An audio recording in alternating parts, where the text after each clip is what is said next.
안녕하십니까. 예민수의 경제 토크 시작합니다. 2차 전지가 정말 오랜 고생 끝에 이제 회복세를 보이고 있는데요. 추가적인 상승 여력은 얼마나 있을까? 기업공시연구소 변영인 대표님 오셨는데요. 말씀 나누겠습니다. 어서 오십시오. 네, 반갑습니다. 네. 먼저 2차 전지가 최근에 이렇게 비교적 강하게 대형주로 오르고 있는 이유는 사실 뭐 실적은 아니고 차차 보겠습니다만 기본적으로 일단 수급의 영향이라고 봐야 되는 거죠. 네. 우선 최근에 이 주도주다 상반기 주도주라고 좀 불렸던 반도체 섹터가 사실 엔비디아 실적 발표 이후에 아직까지도 뭐 방향성을 좀 명확하게 잡지 못했던 측면들이 좀 다소 해당되는 어떤 이 수급이 사실 뭐 개별 섹터라든가 단기 테마성 수급에 많이 좀 반영이 좀 됐거든요. 그렇죠. 그런데 이제 특히 좀 있다면은 반도체주가 쉬어갈 때 2차 전지 섹터가 좀 더 강하고 그러니까 해당되는 섹터가 뭐 제약바이오도 물론 좀 강하지만 약간 수급적인 측면이나 연속성에 대한 차이점은 좀 있는데 일단 뭐 반도체 섹터가 계속해서 좀 조정을 받게 된 계기가 오히려 2차 전지 섹터의 반등으로 좀 이어지지 않았나라고 좀 보고 있는데 아마 해당되는 어떤 반등 내지는 어떤 수급이 조금 더 지속되기까지에 대한 과정은 조금 더 확인은 좀 필요하지 않나라고 좀 냉정하게 좀 판단을 해보는데 물론 전체적인 어떤 시장 상황들 우리가 워낙 뭐 2차 전지 섹터에 관련해서 뭐 노이즈 시가 너무 많잖아요. 뭐 전기차 캐즘이 지속되고 있고 전기차 수요가 계속해서 좀 감소되고 있고 뭐 더군다나 뭐 해당되는 어떤 중국에 대한 이 전기차 관세에 관련된 어떤 긍정적인 이슈가 뭐 유럽에서도 고부가 관세를 부과할 수 있다라고 좀 이야기 나왔다가 해당되는 관세율을 좀 인하를 좀 할 수도 있다. 그런 또 이슈가 좀 나오기도 하고 글로벌 완성차 업체들의 이 전반적인 어떤 전기차에 대한 양산 물량들에 관련된 계획 수정 사항들을 전면적으로 삭제하거나 대폭 축소하고 해당되는 물량들을 하이브리드 차 양산으로 좀 전환되는 그런 가속화되는 움직임들이 전체적인 어떤 시장의 어떤 영향도가 상반기에 이어서 하반기에도 조금 더 지속되지 않을까라고 좀 보고 있는데 최근에 또 전기차 화재도 있었죠. 네, 맞습니다. 그죠? 또 트럼프가 되는 것도 리스크고 그죠. 리스크는 맞습니다. 많이 있는 상황이고요. 네. 근데 또 특이한 건 이번에 보면 2차 전지가 반등하면서 그 전에는 이 제한적인 에너지로 이제 가벼운 소재사들이 올랐는데 이번에 이제 대형 셀사들이 움직이는 그렇습니다. 거예요. 8월 5주차 쪽에 이 주가 상승 추이를 좀 보니까 한 주간의 배터리셀 3사의 평균 수익률이 한 6.5% 정도 상승했다라고 좀 집계가 됐는데요. 양극 소재사 3사의 평균 수익률이 마이너스 0.2%랑은 좀 대조적이죠. 이후에는 뭐 포스코 퓨처엠이 급등하긴 하긴 했었지만 전체적으로는 셀 업체 상승률이 강했다 이거죠. 맞습니다. 잠깐 좀 화면을 좀 보면 지금 이 최근 한 10일간의 이 거래를 나타내는 지금 배터리셀 3의 수익률인데 LG 에너지 솔루션의 경우에는 한 10거래일 기준에서 한 24.5%, 삼성 SDI가 19.2%가 상승했고 SK 이노베이션이 6.3% 정도 상승을 좀 하면서 일단 뭐 단기적인 어떤 기간 수익률을 좀 감안을 해보면 8월 마지막 주차부터 9월 초까지 현재 뭐 주가의 어떤 수익 비중이 배터리셀 3사에 대한 반등 시그널로 좀 해석이 되는 좀 아이러니하게도 뭐 결과론적으로는 그렇게 좀 보여지지만 전반적인 어떤 시장 상황들에 대비해서는 사실 이 부분에 대한 어떤 이 기간 수익률에다가 수급이 좀 더 확대될 수 있는 어떤 요인에 대해서는 다소 좀 단기적이지 않을까라고 좀 판단되고 있는데 그 말씀은 이제 시장 상황이 크게 달라진 건 없다는 거죠. 전방 산업의 동향들이 그죠? 네, 그렇습니다. 그런 상황들이 어떤지 좀 중요한 것만 몇 개 체크를 해볼게요. 우선 전기차 판매량을 좀 기준으로 봤을 때는 2차 전지 산업 이 부분에 대한 성장률은 전년 동기 대비 11%가 좀 증가됐다는 집계가 있어요. 그러니까 상반기에 전체적인 2차 전지 산업의 성장률이 전년 동기 대비 11%가 증가됐다는 집계가 있는데 우리가 좀 체감하기에는 1분기 실적, 2분기 실적에서 감소 요인이 좀 컸기 때문에 이 발표가 좀 신빙성이 좀 있을까라는 부분인데 전체적으로는 6월 기준에 글로벌 전기차의 증가율이 16%가 증가됐고 이 부분은 중국이 주도를 했다라고 좀 결정을 하는데 중국을 제외를 하면 대부분의 판매량이 좀 감소된 것으로 좀 확인이 됐고 특히 유럽의 경우에선 전년 동기 대비 4%가 좀 감소됐고 상반기 기준에서는 한국도 한 25% 정도 판매량은 좀 감소한 것으로 나오고 있습니다. 오히려 좀 반대적으로 좀 미국이 6% 정도 좀 증가한 부분, 중국이 29% 정도 성장을 하면서 계속해서 오히려 하반기 중국 내수 시장에선 전기차의 공급량들은 계속해서 좀 증가되고 있는 시그널. 그런데 이게 각각의 어떤 해당 지역에 대한 차이점들은 역시나 뭐 보조금에 관련된 정책이 폐지되거나 축소됐던 영향들이 유럽이 좀 더 그런 기조에 관련된 영향이 좀 더 장기화되는 측면이 좀 있고 미국의 경우에는 아직까지는 뭐 이 전기차 보조금이라든가 전기차 충전 시설에 관련된 이 세액공제 이런 것들이 활성화되다 보니까 아무래도 전반적인 어떤 공급량이 좀 감소하는 것에 비해서 미국 시장은 좀 상대적으로 좀 더 선방하고 있는 흐름들이 아닌가라고 좀 보여지고 있습니다. 네. 수요는 어쨌든 좀 제한적이고 개선 구간을 넘어가고 네네. 있고 또 한편에 이제 원자재 가격 측면이잖아요. 네네. 지난번에 오르는 것 같다가 원자재 가격이 다시 떨어졌는데 원자재 네. 동향은 어떻습니까? 전체적으로 보면 지금 지난 우리가 1분기 기점에서 이 킬로그램당 이 리튬 가격이 한 네. 110위안까지 좀 상승을 했다가 네. 이 기조가 제가 확인할 때 한 5월달, 6월달까지만 해도 그 기조가 그렇게 좀 변화가 없었거든요. 그래도 킬로그램당 이 100위안대를 좀 탄탄하게 좀 지지를 좀 해줬는데 네. 최근 최근 8월 기점에서에 대한 최근에 이 가격 동향을 보니까 지금 3년 6개월 만에 지금 최저가를 좀 기록했습니다. 이게 여기다 해서 뭐 킬로그램당 73.5위안까지 좀 하락을 했는데 이게 우리가 좀 생각했던 어떤 수익 지표 부분들 80위안까지를 좀 하회했던 부분들은 추가적으로 리튬 가격이 여기서 더 빠지겠느냐라는 어떤 시장의 어떤 이 판단, 근데 지금 뭐 전망도 좀 있지만 여기서 조금 더 좀 하락할 수 있는 요인이 좀 있지 않나. 네. 그러니까 전반적인 어떤 배터리 출하량들이 좀 더 감소되는 어떤 이유들은 소재의 어떤 원재료 가격의 어떤 연동 비중으로 좀 감안을 해봤을 때 오히려 가격의 하락 요인들이 좀 더 크지 않나라 좀 보이기 때문에 지난 7월 대비해서 한 9% 정도가 하락했고 이제 8월에서 이제 9월 넘어가는 그 지표는 아직 확인은 못 해봤지만 전체적으로 이번 달에도 아마 감소 요인들이 좀 더 크게 좀 작용하지 않을까라 좀 보고 있는데 우려스러운 부분은 사실 이게 판가의 부분에서 아직 2분기에는 그래도 상승분이 일부 좀 반영됐던 그렇죠. 6월 달에 수출 데이터를 보면 오히려 양극재 전반적인 출하량들은 감소됐는데 수출 금액이 좀 증가됐거든요.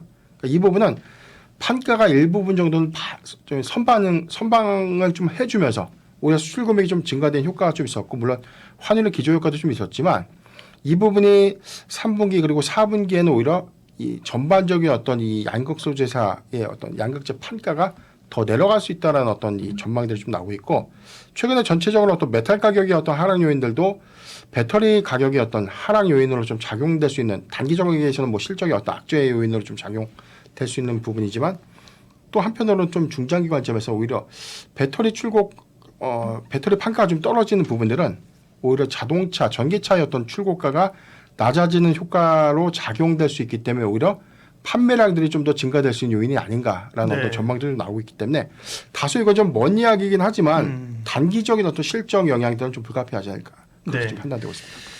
그러면 최근에 2차 전지가 오르고 있는 요인들, 시장 상황들, 원자재 가격까지 봤는데 그러면 이제 전략을 세우도록 하겠습니다. 이게 참 웃기다는 표현이 그렇습니다만 2차 전지가 이렇게 올라오길 기대했는데 갑자기 오르니까 또 당황스러운 거예요. 이거 뭐지? 네. 뭐 그렇게 정책이 바뀌었거나 그죠? 예를 들면 뭐 미국의 해리스가 유명하긴 하지만 그렇죠. 네네. 유력하긴 하지만 압도적이진 않은데 그러면 이제 지금 2차 전지에 대한 전략은요? 전체적인 어떤 상황들 전략 부분들은 사실 3분기까지에 대한 실적 영향들은 좀 더 이어지지 않을까라고 좀 보고 있는 부분들인데 네. 일단 이 LG 에너지 솔루션의 경우에는 이 3분기부터 46파이 원통형 배터리에 관련된 양산을 좀 본격화하겠다. 그러니까 이거는 지금 전체적 어떤 캐즘 현상을 좀 국복할 수 있는 구간들은 아니고 일단 3분기 내지 4분기까지에 관련된 전기차 판매량들은 네. 감소라는 것은 우리가 좀 다 알고 있는 내용들이기 때문에 다만 이제 수익 지표를 얼마만큼 좀 다변화시킬 것인가 내지는 새로운 어떤 사업 모멘텀을 좀 부각시킬 것인가 이에 따른 어떤 2차 전지 섹터 안에서에 대한 이 종목도 선별적인 어떤 수급으로 좀 차별화가 좀 이루어지지 않을까라고 좀 보고 있고 전반적으로 이 메탈 가격 그다음에 리튬과 니켈 가격의 어떤 하락 요인들이 좀 더 추세를 좀 되돌리기 전까지는 수익 지표에 관련된 영향도 좀 크게 좀 작용될 수 있는 부분들. 그런데 우리가 좀 공교롭게도 제가 이 상반기 전반적인 어떤 배터리 셀사의 어떤 가동률들을 좀 봤는데 네. 가장 낮은 가동률을 보여주는 회사가 LG 에너지 솔루션이었습니다.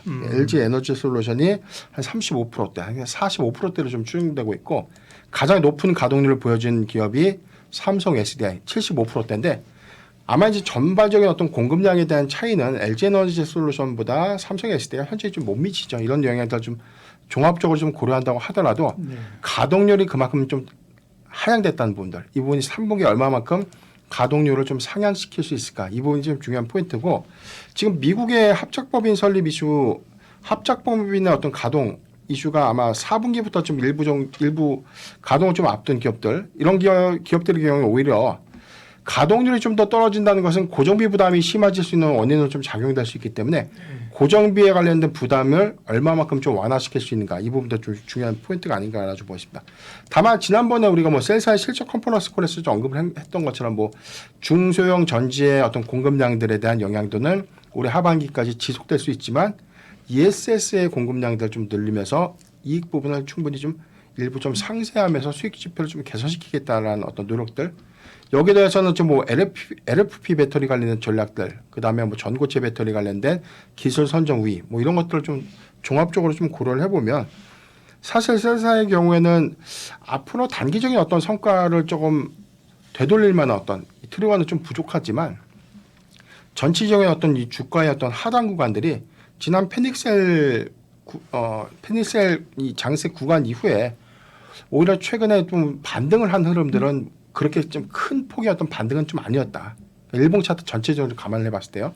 그런 것들을 좀 고려해 보면 사실 저는 충분한 좀 상승률이 좀 남아 있다라 좀 보고 있고, 다만 지금 우리가 올라갈 때 좀 매수를 하는 것보다는 사실 이제 조정이 준 구간, 이런 구간에 이제 분할 매수 관점이 좀 유효하지 않을까라고 좀 보고 있는데, 전체적으로는 아직 뭐 241선 하단의 주가 형성들을 좀 하고 있는 차이가 좀 있기 때문에 저는 셀사의 경우에는 실적에 대한 기대 요인보다 차세대 배터리 내지는 향후에 어떤 이 가동률에 관련된 상향 이슈를 좀 더 명확하게 좀 제시할 수 있는 그런 어떤 시그널들이 좀 더 본격화된다면 추세가 좀 되돌려지는 어떤 계기로 작용하지 않을까라고 좀 보십니다. 네, 그러니까 지금은 어쨌든 수제보다는 셀이 더 투자하기 좋다는 거죠, 그죠? 네네. 네, 그리고 LG 에너지 솔루션하고 삼성 SDI가 그래도 이유들을 가지고 올라가는 것들이고요. SK온 같은 경우는 뭐 지금 뭐 합병이 성사가 됐습니다만 SK 이노베이션이 사실 조금 또 가야 될 길이 있는 거죠. 네. 주가 상승률에 대한 회복률은 굉장히 SK 이노베이션이 좀 적은데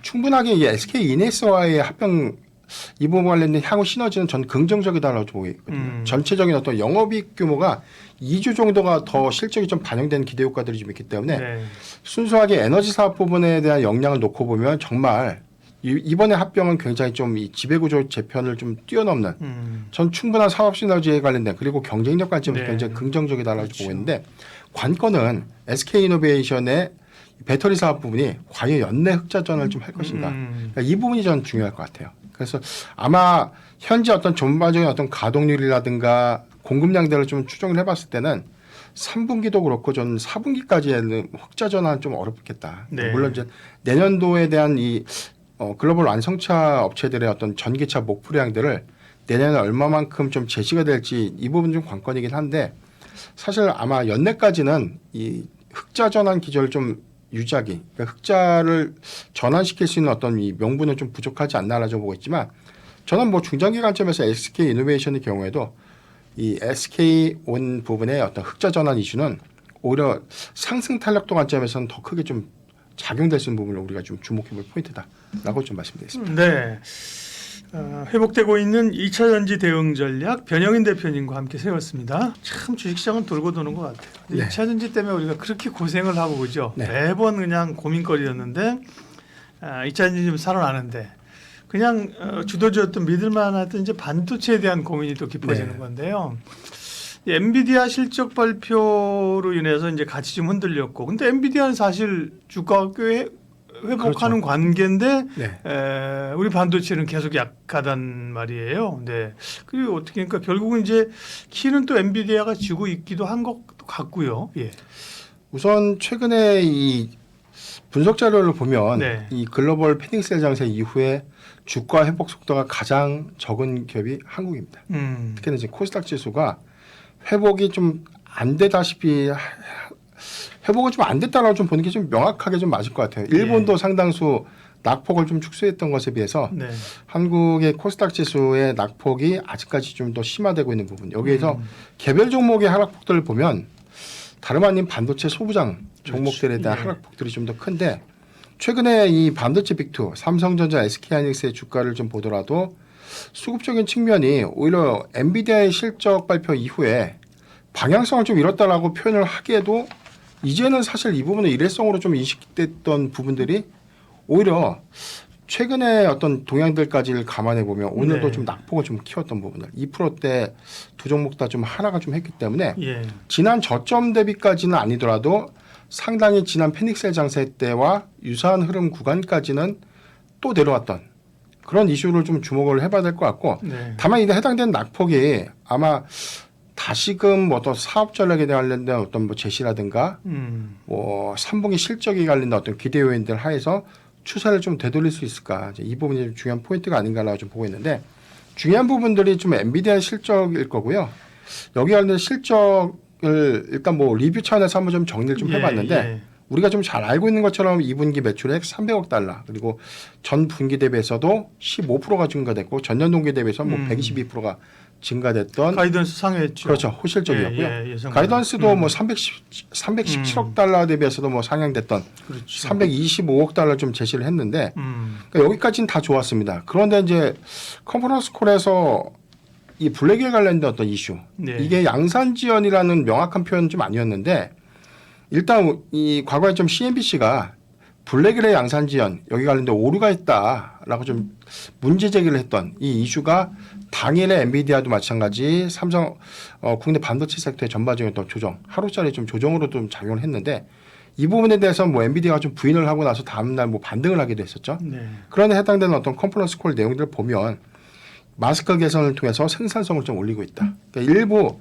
플랫폼에 관련된 수정 이슈를 좀 더 언급을 하면서 네. 이 부분은 오류가 있었구나라는 것을 뭔가 있긴 있다는 그렇죠. 게 그죠. 그리고 좀 늦어진다는 거는 맞습니다. 사실 팩트로 확인이 된 거죠, 그죠. 네. 예, 그래서 시장이 네. 오류를 엔비디아가 인정했다라고 해서 이제 사실 이게 좀 악재로 좀 인식됐던 부분이고 네. 차기 신제품에 대한 매출 추정에 대한 변화 우려 이 부분 지금 가장 컸는데 일단 기대 수익률을 한 75%로 이 월가가 좀 전망을 했는데 엔비디아가 74.4%. 그러니까 프로테이지에 대한 변화도 이게 이렇게까지만 하락을 할 요인인가? 네. 참 이게 수치에 이렇게까지 민감하게 좀 반응할 이슈인가라는 부분들에 대해서 저도 좀 의구심이 좀 있었고 최근에 반도체 섹터가 전체적인 어떤 조정을 좀 받는 데이터를 보면 네. 반도체 섹터의 경우에는 한 6개월에서 9개월 정도 이 업황 사이클에 대한 선행, 그러니까 해당되는 업황 사이클을 이제 선행 지표를 좀 인식하는 그런 데이터들의 어떤 지표를 좀 참고를 해보면 2025년도 상반기 이후에 실적 피크를 좀 감안해 보면 3분기부터 이 주가가 사실 이제 상승보다는 저 하방 배팅에 좀 무게를 두는 것이 맞다라는 그런 분석들이 좀 나오고 있고 그런데 조금 재미있는 좀 데이터가 있는데 삼성전자의 경우에는 사이클이 좀 진입하고 나서 이게 1년 안에 주가가 조정을 받는 경우가 없었습니다. 네. 과거에 스마트폰을 좀 출시했던 구간에는 해당되는 사이클 진입 초기부터 3년간 주가 좀 우상향을 했었고 그 이후에 데이터 센터에 관련된 서버 공급량도 좀 더 증가됐던 이슈 안에서는 한 1년 6개월 그리고 그 이후에 팬데믹에는 오히려 디램에 관련된 공급량들이 좀 부족해질 수 있다. 글로벌 뭐 PC 수요가 좀 증가된다는 이슈 때문에 한 1년 반 정도 상승하는 흐름들이 보여졌는데 지금 AI라는 모멘텀이 사실 올해 1월부터 좀 시작을 했다고 보면 이제 뭐 8개월 만에 그걸 반영하고 다시 조정 구간에 좀 접어든다. 그렇죠. 자, 이 부분에 대해서는 조금 한번 우리가 좀 냉정하게 좀 현상을 좀 판단해 볼 필요가 있다라고 좀 보고 있는데 아직 AI 산업에 대한 확장성이라든가 전반적인 어떤 AI 칩에 관련된 수요를 다 감안하더라도 이게 사실 뭐 6개월 내지 뭐 1년 미만으로 좀 인식될 수 있는 사이클인가 이 관점에서는 저는 오히려 시장이 너무 과하게 반응을 하고 있는 근데 이거는 뭐 상대적으로 좀 엔비디아가 그만큼 단기에 급등했던 원인이 좀 가장 크지 않았나라 좀 보이기 때문에 해당되는 수급 영향들은 국내에서 삼성전자, SK하이닉스의 어떤 수급 변동은 좀 이어지고 있지만 네. 저는 외부의 요인보다는 국내 내부의 요인, 그러니까 금토세에 관련된 어떤 이슈가 명확하게 그 방향성을 좀 정해주지 못했던 측면들이 외인 수급도 좀 이탈될 수 있는 어떤 계기로 좀 작용했던 그런 측면으로 오히려 최근에 하락폭을 더 키우는 요인이 아닌가 좀 네. 그렇게 판단하고 있습니다. 그러니까요. 엔비디아 실적도 리뷰를 해주셨지만 좋았고 네. 그런데 시장은 되게 과민 반응해서 빠졌다. 네네. 결국 많이 올랐다는 거를 많이 올랐고 차익 실현이 나왔다고밖에 해석할 수 없는 거죠. 네, 맞습니다. 그러면 또 사실 많이 빠지면 또 올라갈 여지도 있는 건데 그러면 이제 우리로서는 엔비디아도 주목하고 엔비디아 투자하시는 분도 있겠습니다만 국내 반도체주 전략이 중요한데 결국 이제 또 3분기 실적을 볼 수밖에 없는 상황이네요. 그죠? 이게 네. 실적이 점진적으로 좋아지고 있는 것인가 그걸 반영할 것인가를 봐야 되는데 그럼 이제 삼성전자부터 해서 네. 향후 실적이나 주목할 포인트 알려주십시오. 저는 근데 상반기보다 하반기에 대한 실적 기대 요인들이 더 크다라고 좀 보고 있는 부분들은 사실 지금 이 고사양 디램에 관련된 공급량들이 부족해지고 있다. 이 부분에 대한 이슈는 지난 2분기부터 계속해서 좀 나왔던 이슈입니다. 네. 아직 우리가 체감되지 못했던.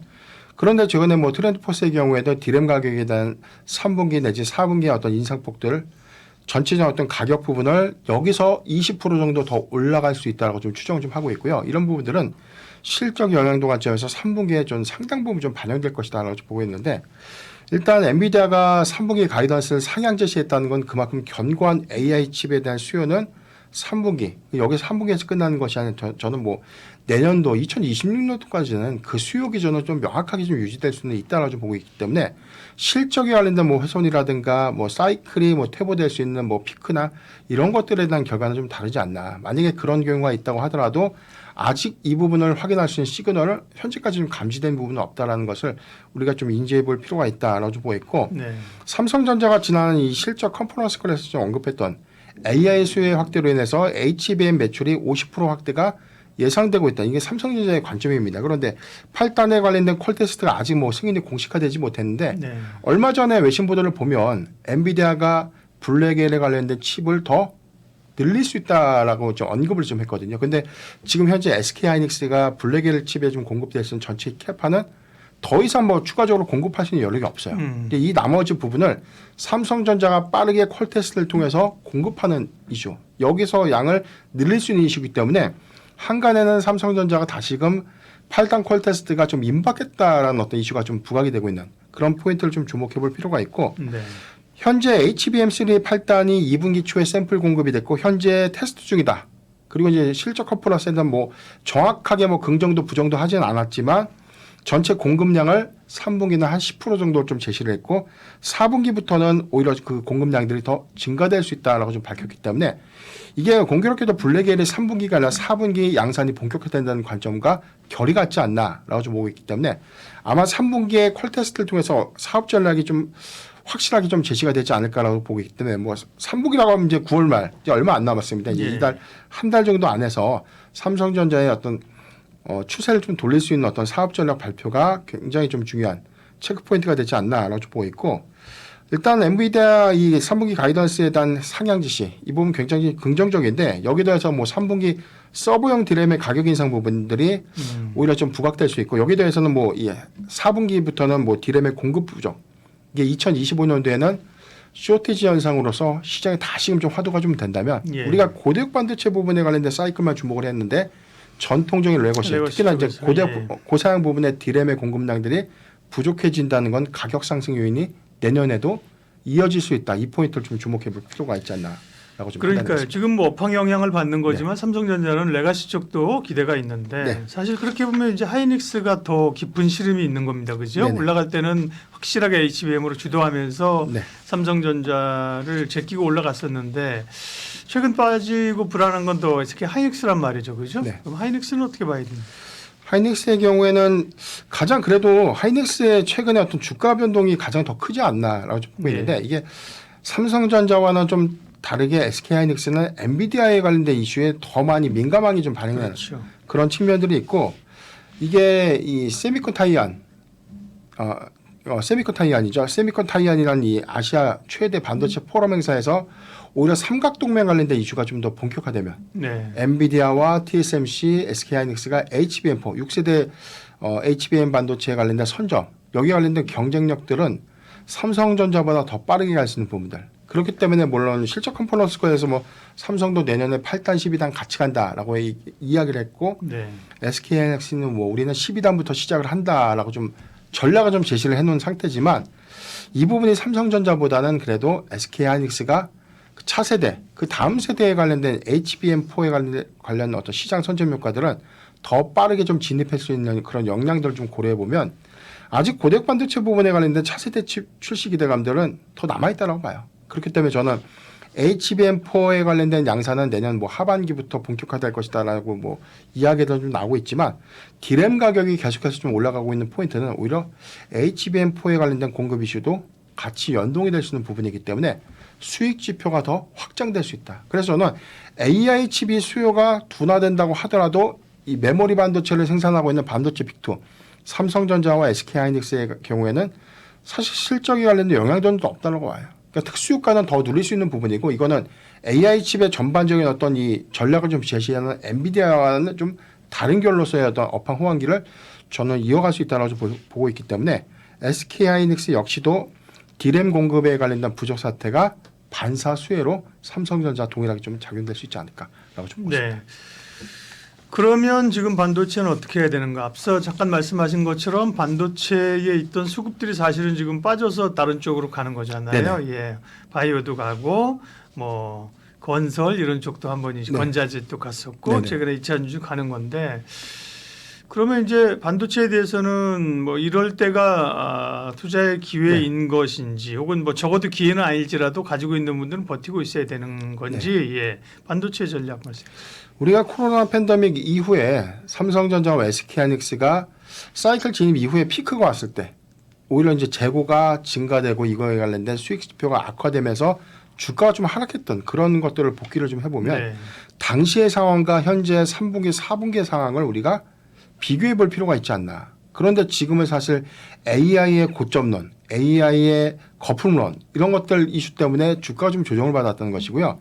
그런데 엔비디아의 상승폭과 삼성전자, SK하이닉스의 상승폭들을 모두 다 대비를 해보면 SK하이닉스는 뭐 20만 원대도 또 터치를 했기 때문에 사실 뭐 9만 원대 있던 주가가 거의 뭐 2배 가량의 시세를 냈다는 것들에 대한 차이가 좀 있었지만 삼성전자의 경우에는 코로나19 이전에 이 고가 부근을 터치하지 못했다. 이거 9만 전자도 못 갔는데 사실 여기서 이게 끝났다고 봐야 되는 것인가라는 관점에서는 조금 저는 추가적인 어떤 관점에서 아직 수급 반영이 좀 된 게 없다라고 좀 보고 있고요. 예. 이런 관점에서 디램의 쇼티지 우려감들은 3분기부터 해당되는 가격 연동 이슈, 가격의 어떤 반영 이슈가 4분기 그리고 내년까지 좀 이어질 수 있는 부분들을 HBM 반도체에 관련된 모멘텀을 좀 논외로 하더라도 저는 디램의 이 쇼티지 우려 이 부분을 다시금 업황에 관련된 확장, 실적의 확장 관점에서 우리가 좀 주목해볼 포인트가 아닌가라고 좀 보고 있고 지금 클라우드 3사의 경우에도 사실 뭐 투자를 뭐 축소한다는 어떤 그런 부분들보다는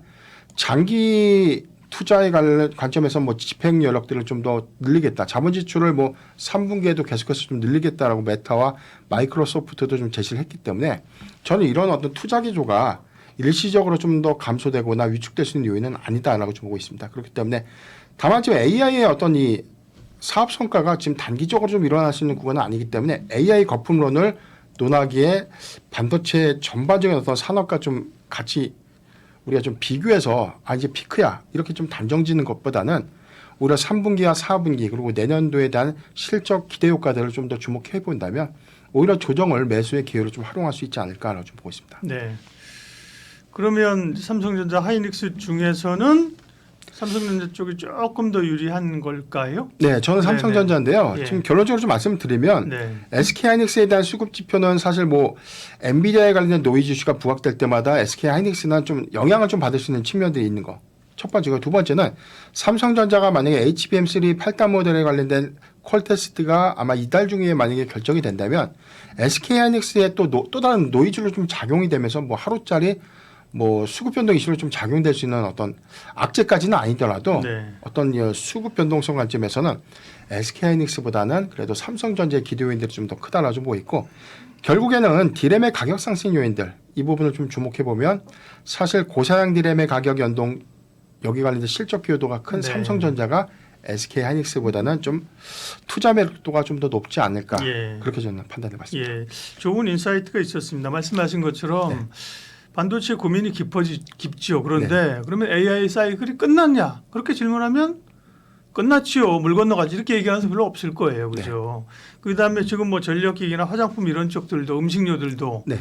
잘 되던 수출이 이제 완전히 끝났냐? 네. 그렇게 얘기할 사람도 없어요, 사실. 네. 그죠? 근데 이 추세적으로 굉장히 회복되는 거지만 많이 주가가 오른 거, 그다음 네. 다른 요인들로 인해서 중기적으로 좀 쉬고 있다는 생각. 그러면 전략이 좀 답이 나오는 것 같습니다. 예, 우리 아이가 달라졌어요. 우리 바이오가 달라졌어요. 네. 그죠? 그 전에도 우리가 바이오와 관련된 뭐 애환, 기대감, 뭐 네. 주가 상승의 경험, 급락의 경험 다 있잖아요. 네. 근데 최근에 이제 바이오가 올라오면서 느끼는 것들은 좀 사실은 막연한 기대감이 아니라 신약 승인도 받고 네. 뭐 바이오텍들도 성과를 내고 네. 바이오 시밀러 이런 좀 바이오 산업이 전보다는 조금 단단하다 이런 생각을 좀 듭니다. 네. 일단 어쨌든 최근에 가장 큰 거는 금리 인하에 대한 그런 기대감인 거죠. 네, 그렇죠. 네. 일단 뭐 코로나19 때까지만 하더라도 그때도 뭐 바이오 열풍, 네. 다소 뭐 코로나 팬데믹이 지속되다 보니까 네. 그때 진단 치료제라든가 치료제, 예. 뭐 백신 뭐 관련돼서 그렇죠. 많은 임상 성과들이 좀 있을 것이다. 그래서 너도 나도 바이오 투자 그때 정말 많이 했었습니다. 네. 그 부분 아니더라도 뭐 항암제라든가 바이오의 받자만 나와도 사실 뭐 주가가 상당히 좀 큰 폭의 상승폭을 좀 이었는데 사실 팬데믹 때 굉장히 바이오 섹터에 좀 투자했던 많은 투자자들의 실망하게 됐던 그런 배경들이 사실 저는 신뢰성 관점에서 예. 이렇다 할 성과가 전혀 없었다는 거예요. 그리고 주가는 상당히 많은 거품을 좀 수반했는데 상당히 고점에서 고통받았던 경험들이 좀 많다 보니까 아마 이게 바이오 섹터 정말 좀 믿을만한가, 정말 임상 성과가 좀 좋다고는 하는데 과연 이거 장기 투자 좀 할 수 있는가 이런 어떤 의구심들이 좀 있었던 건 좀 사실인데 이게 뭐 유한양행의 이번에 이 FDA 승인 이후에 사실 뭐 성과로 좀 증명이 됐던 측면들이 오히려 네. 이런 신뢰감들이 조금 더 회복하게 된 계기로 좀 작용하지 않았나라고 저는 첫 번째 보고요. 두 번째는 뭐 9월에 금리 인하가 좀 더 가속화된 네. 부분들. 뭐 지난 뭐 7월 이 PC 지표 헤드라인과 코어 모두 다 뭐 컨센에 부합하거나 지금 소폭 하위했던 부분들이 인플레이션이 완화된 것은 확인했고 다만 이제 8월 고용 지표가 너무 뜨겁지도 차갑지도 않게 나온다면 해당돼서는 이제 경기 침체 우려감도 없구나. 해서 이제 시장이 9월에 뭐 금리 인하라는 어떤 정책 확정에 따른 어떤 수급 기대감들이 제약 바이오 섹터에 좀 낙수 효과로 좀 이어질 것에 대한 어떤 기대감을 충분히 반영하고 있지 않나라 좀 보였는데 네.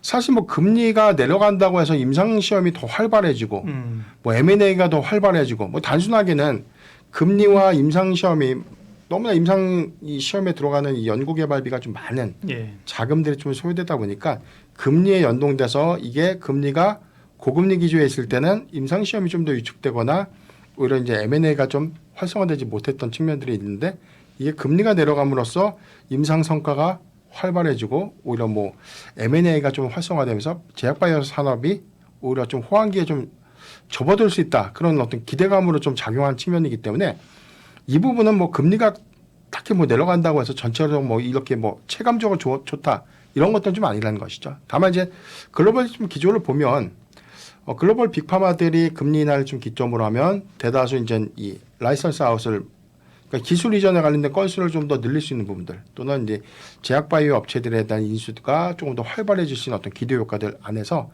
오히려 이 주력 파이프라인들을 좀 연구하는 그런 기업들의 추가적인 어떤 이 기술 이전 효과 내지는 기대감을 좀 반영했다라고 좀 보고 있습니다. 네. 일단 사실은 먼저 히트를 쳤지른 게 사실 알테오젠이었고요, 그렇죠? 예, 유한양행도 비슷한 양상으로 기대감을 가지고 가고 있는 거고 알테오젠이 코스닥의 시총 1위를 네. 차지했다. 그것부터가 사실 네. 굉장히 상징적인 의미가 있는 거죠. 네. 바이오에 대한 기대감은 높아지고 있고 주가도 증명해주고 있는데 또 이 9월에 관련된 뭐 학회 일정이나 이런 것들이 굉장히 많다면서요. 그러니까 뭐 9월에 금리 인하를 좀 논의를 하더라도 네. 사실 뭐 세계 3대 암학회라고 했던 게 AACR, 그다음에 아스코, 그다음에 ESMO, 유럽 종양학회 이렇게 3대 암학회인데 네. AACR 같은 경우는 기초 파이프라인을 공개하는 자리입니다. 그러니까 단순하게 연초에 하는 거죠. 그렇죠. 네. 지난 뭐 미국 암학회 4월에 했던 네, 거예요. 네, 이제 네. 이 부분은 4월. 네 기초 파이프라인. 우리는 이런 약물을 이거 연초는 그 JP 모건 컨퍼런스구나. 예, 네네. 맞습니다.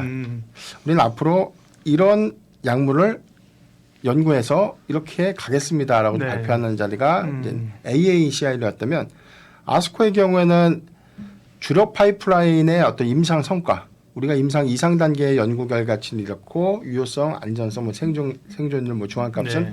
이렇습니다라고 이제 성과를 좀 발표하는 자리. 그리고 ESMO도 마찬가지로 성과를 좀 발표하는 자리인데 아스코 2024보다 ESMO에서에 대한 집중도가 좀 더 커지는 부분들이 이게 시점이 봄보다는 또 가을에 임상 성과들에 관련된 어떤 여기에 좀 타겟으로 해서 오히려 이 성과 지표들을 반영 효과들은 좀 ESMO가 좀 더 큰 것 같아요. 상대적으로 봤을 때.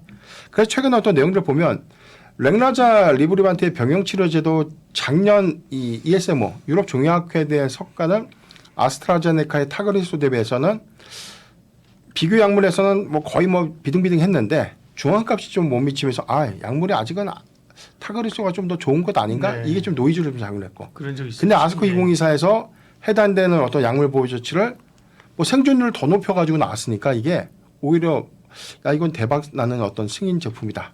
이렇게 지금 시장이 좀 주목했던 부분들. 그래서 ESMO에서에 대한 이 임상 성과가 저는 굉장히 좀 중요한 포인트가 아닌가라고 보고 있고 이전에 이 일자 이전에 진행되는 이 학회가 세계 폐암학회입니다. 네.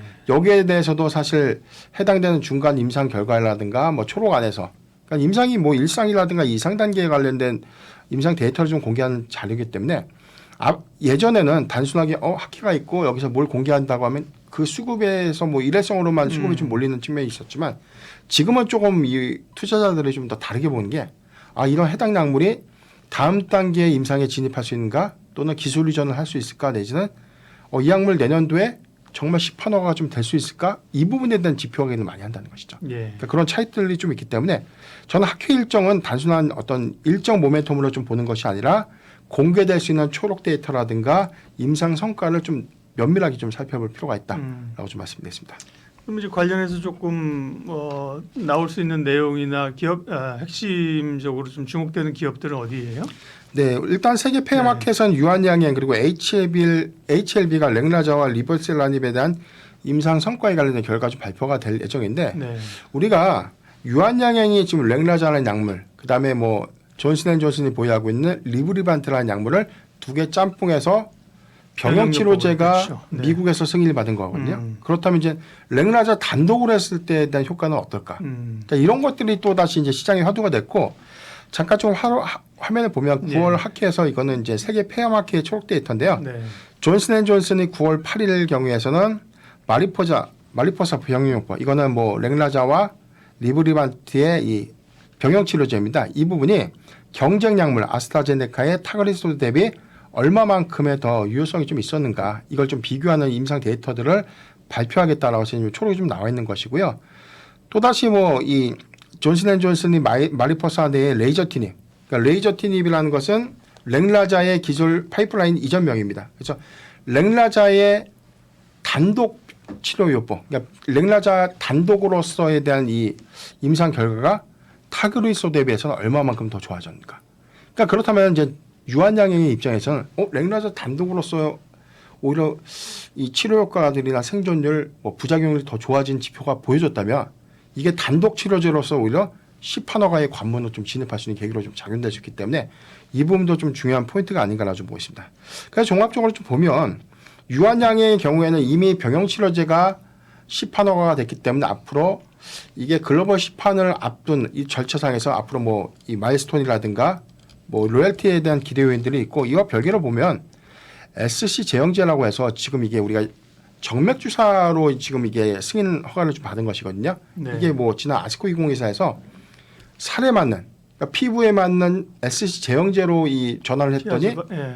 오히려 생존율이 좀 더 높아지고 부작용이 좀 감소했다는 유효 지표를 확인했어요.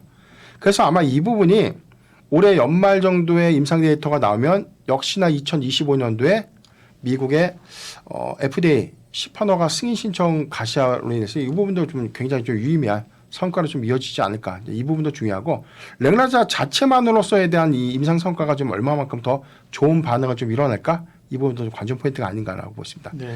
HLB의 경우에는 지난번에 사실 리버셀라닙의 경우에 뭐 사실 뭐 미국 FDA 승인 불발이 됐지 않습니까? 네. 뭐 이게 뭐 중국 항서제약의 뭐 GMP 시설에 관련된 어떤 이슈가 해소되지 못했다라고 좀 이야기는 하고 있지만 아마 이 부분도 이번 중간 결과값에 대한 어떤 임상 지표가 얼마만큼 시장이 좀 신뢰를 좀 회복할 수 있는지 여기서 아마 임상 성과를 좀 명확하게 좀 보여주고 난 이후에 보완 절차를 잘 갖고 다시금 좀 FDA 어떤 승인 신청 이후에 제2, 뭐 제3의 어떤 승인 허가라는 어떤 이 결과물로 좀 이어질 수 있다면 HLB에도 기대감 좀 유효하지 않을까. 근데 과거와는 좀 다르게 오히려 이 유한양의 성과 이후에 이 리버셀라닙에 관련된 기대치도 굉장히 좀 높아진 상황이 아닌가라고 좀 보십니다. 네. 그리고요. 또 보면 지난번에 뭐 루닌 얘기도 한번 있었고 다른 네네. 또 바이오도 뭐 ABL 바이오나 리가켄 바이오 이런 데 대한 기대감도 시장에 좀 높아요. 예. 네. 일단은 뭐 네. 다음 장을 보면 이제 ESMO 유럽 종약에 관련된 초록 데이터는 뭐 존슨앤존슨 관련 여기서도 마찬가지로 타그리소 대비 병용 치료제 요법에 대한 내성 첫 데이터를 비교한다라고 좀 보고 있고 네. 단독적으로 보면 또 역시나 이 랭라자에 대한 단독 요법이 얼마만큼에 대한 반응 효과가 좀 있는가, 그다음에 화학요법에 대한 대장암 임상 일상에 관련된 데이터, 이 부분은 레이저 티닙이 아니라 이제 랭라자입니다. 랭라자로 이 대장암 임상 일상에 관련된 이 초록인데 이 부분도 얼마만큼의 유효성 또는 부작용률을 좀 낮췄을까, 이 부분 좀 관건이고, H1B도 마찬가지로 관련된 어떤 임상 데이터, 티움바이오 그러니까 루니카 유틸렉스인데 루닛의 경우에는 최근에 뭐 2대 주주의 블록딜 이슈도 좀 있었고 네. 루닛스코프를 좀 활용해서 진행성, 그러니까 위암이 진행 중인 환자를 대상으로 하는 항암 화학 병용요법 치료의 반응을 좀 예측하는 플랫폼을 통해서 얼마만큼에 대한 이 전이도를 예측하는 이런 부분에 대한 임상 성과를 공개하는 자리이기 때문에 의료 AI가 사실 학회에서에 대한 결과물을 좀 낸다는 것은 저는 상징적인 의미가 좀 크지 않나라고 좀 보고 있기 때문에 해당되는 좀 이슈를 좀 주목해봐야 네. 되고, 특히나 우리가 ADC 항체 치료제라고 하죠. 이게 항체와 항원에만 좀 반응하는 이런 특성이 항체와 화학요법을 병용해서 기존의 항암제가 이 면역 체계를 무너뜨리면서 암을 사멸시키다 보니까 환자가 사실 이 후유증이 굉장히 좀 컸던 그런 것들을 좀 대비해서 보면 지금 항체에 화학약물을 좀 주입해서 약물 전달을 면역 체계를 유지시키면서 암종을 좀 공격하는 전략을 좀 가다 보면 오히려 생존율이라든가 부작용률이 좀 감소될 수 있는데, 그래서 글로벌 제약사들의 경우에는 지금 ADC 부분에 관련된 임상 시험들이 좀 더 활발하게 좀 이루어지고 있고, 국내 경우에는 해당되는 플랫폼을 통해서 사실 임상 일상 단계에서에 대한 이 결과를 좀 이어지고 있지만, 뭐 ABL 바이오라든가 지금 리가켄 바이오의 경우에는 임상 성과 관점에서는 뭐 1차 안에서 지금 뭐 기술 이전 성과들을 좀 내고 있기 때문에 네. 아직 뭐 시판허가라는 관문까지를 우리가 기대하기는 어려워도 여기서 유효 지표가 임상 이상 단계까지 좀 진입될 수 있는지 여부가 중요한 관점 포인트가 되지 않을까 네. 좀 보십니다. 바이오는 이제 금리 인하에 대한 기대감 그리고 네. 각각의 그 개별 회사의 신약이든 제형 변경이든 모멘텀. 네네. 그다음에 또 하나 얘기되고 있는 게 미국의 생물보안법이잖아요. 네네. 네, 요거는 지금 어떻게 추진돼 가고 있는 거고 그게 통과되면 어떤 기업들에게 영향이 있는 거예요? 네. 예, 전체적으로 보면은 지금 생물보안법이 원래 예정대로 뭐 네. 상원 통과 이후에 사실 뭐 7월 달이면 하원 통과가 좀 유력했다라고 이제 우리가 올해 한 3월, 4월 정도만 해도 기대를 예. 했는데 이게 국방수권법에서 좀 제외가 됐습니다. 그래서 이게 중국의 로비가 있었던 것이 아닌가 그런 의문이 좀 있었지만 알고 보니까 이게 중국의 로비 때문이 아니라 국방수권법에서 해당된 정확한 어떤 규제 사항들에 대한 명문화시키지 못했던 조항들. 그래서 이거에 대한 미비 사항들 때문에 여기서 7월에 통과되지 못했던 겁니다. 그래서 이제 바이든 행정부에서는 올해 연내 처리를 하겠다. 그래서 국방수권법에 뭐 해당되는 관련 내용들에 관련된 규정사항들을 좀 명확하게 하고 이걸 9월에 안건을 상장해서 뭐 통과를 시키겠다라는가 뭐 최근에 뭐 나왔던 외신 보도의 어떤 내용들이고요.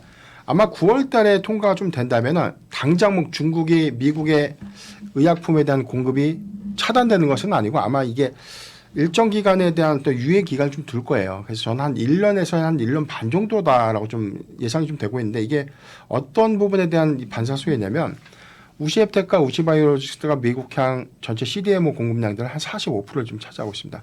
뭐 많게는 한 60%대까지 공급을 하고 있다고 하는데 이게 약간 제형제라든가 약물에 관련된 차이점도 있지만 평균적으로 한 45%대 매출 포지션이다라고 좀 보고 있고, 이런 내용들이 사실 1년이나 1년 반 정도에 대한 유예 기간을 좀 거치고 난 이후라면 사실 해당되는 물량을 누군가는 대신 만들어서 미국이 좀 공급을 해야 되는데 일단 뭐 글로벌 최대 CDMO 회사는 뭐 스위스의 론자입니다. 론자가 지금 미국의 최근에 뭐 이 바이오 플랫폼들을 좀 많이 인수하고 있고 CDMO 공장들을 미국 안에서에 대한 공장들을 좀 인수를 네. 공격적으로 좀 하고 있어요. 이런 부분들은 생물보안법 이후에 대한 어떤 선점 대응을 좀 먼저 시작했다라 좀 보고 있고, 일본의 후지필름 같은 경우도 이 생산 물량들이 좀 더 굉장히 좀 크게 증가될 수 있는 부분들. 그래서 미국 내 공격적인 어떤 생산 시설에 관련된 어떤 투자가 가시화됐다라고 라고 좀 보고 있습니다. 삼성바이오로직스도 뭐 가만히 있는 것은 아니고요.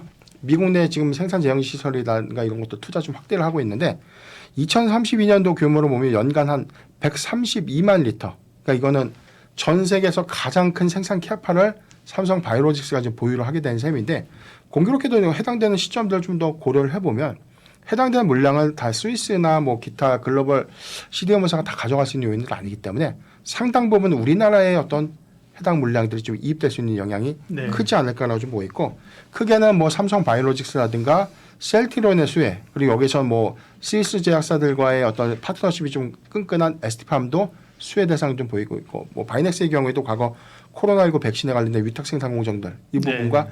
유럽과 미국의 GMP 인증 시설 GMP에 관련된 인증 절차를 현재 지금 추진하고 있기 때문에 이 해당되는 인증 절차가 좀 굉장히 복잡하지만 한 번 받아놓은 인증에서는 오히려 추가적인 어떤 물량 이입이 더 유연하다는 관점에서 수혜주로 좀 복되고 있는 네. 상황입니다. 미국 생물보안법은 어쨌든 CMO나 CDMO 기업이 수혜를 가장 많이 받는 거군요. 바이오 얘기를 쭉 했는데요. 바이오는 사실 뭐 산업의 분석도 있습니다만 결국은 이제 개별 기업에 대한 기대감, 성과, 아까 말씀하신 신뢰 이런 거잖아요. 네네. 그래서 결국은 이제 개별 기업에 대한 접근을 하고 또 공부를 하고 가지고 네. 가야 되는데 뭐 오신 길에 변영인 대표님 제약바이오 중에서 가장 탑픽 종목으로 네. 보시는 기업은 어딘지 말씀해 주세요. 저는 유한양행인데 네. 지금 유한양행을 제가 사실은 작년 이 ESMO 때부터 저는 유한양행 관련된 제약바이오 관련돼서는 제가 굉장히 좀 많은 부분들에 대해서 좀 관심 있게 좀 체크하고 있는 포인트들이 좀 있었는데 네. 유한양행의 이 시판 허가의 이런 절차들 렉나자가 뭐 국내에서 1차 치료제로 지금 현재 좀 사용되고 있지만 제가 사실 이 병영 치료제 말고도 렉나자 자체만으로 대한 이 성과는 저는 추가적으로 이건 모멘텀 관점에서 더 지켜봐야 되는 부분이다라고 좀 보고 있고 일단 이 병영 치료제 임상 허가 병영 치료제의 어떤 승인 시판 허가가 이루어졌다는 측면들은 단순하게 기대감 이후 기대감 그리고 여기 관련돼서 뭐 세론으로 좀 작용된 이슈보다는 이제부터 주가에 실적과 연동되는 가치 반영이 이루어져야 되는 시점이 아닌가라고 보고 있기 때문에 네. 전반적으로 보면 작년에 영업이익이 전체적으로 한 연간 영업이익이 567억입니다. 올해 상반기가 제가 기억한 360억 정도 되는데 올해 이 마일스톤 유입량들에 관련된 반영 효과가 영업이익 1,000억 정도가 좀 예상되고 있고 내년도 영업이익 전망을 보수적으로 집계한 게 1,500에서 2,000억인데 존슨앤존슨에서 지금 병용치료제와 관련된 시장 규모를 한 6조 5천억 원을 좀 보고 있고요. 10% 정도를 로열티라고 좀 감안했을 때 한 6,500억. 여기서는 뭐 오스코텍의 일부 또 로열티 쉐어를 좀 해줘야 되는 그런 부분들을 좀 논의를 하더라도 저는 보수적으로 한 3천억 정도의 추가적인 어떤 로열티 반영 효과를 실적이 좀 반영해 보면 아직까지 주가의 상승률로 좀 남아있다고 좀 봅니다. 여기에 대해서 뭐 SC 제형제 관련된 추가적인 어떤 임상 성과가 올해 연말에 좀 확정이 된다면 네. 내년도에 미국 FDA 승인은 저는 더 쉽게 좀 관문 통과가 좀 이루어지지 않을까라고 보고 있고요. 렉나자 병용 치료제의 경우에도 사실 뭐 미국에서 승인 좀 이루어졌고 유럽과 중국, 일본 여기는 뭐 미국이라는 큰 허들을 넘었기 때문에 나머지는 뭐 형식적인 어떤 서류 절차 이후에 네. 뭐 바로 시판 허가 절차에 좀 돌입될 수 있는 측면을 좀 고려해 보면 가시적인 실적은 뭐 내년 하반기부터 본격적으로 좀 반영될 수 있는 요인이 아닌가라고 보기 때문에 유한양행은 사실 어렵게 통과한 어떤 시판 허가가 이 실적이 어떤 반영된 효과 이에 따른 어떤 기업 가치의 확장 부분을 더 주목해 볼 필요가 있지 않나라고 좀 말씀드렸습니다. 네.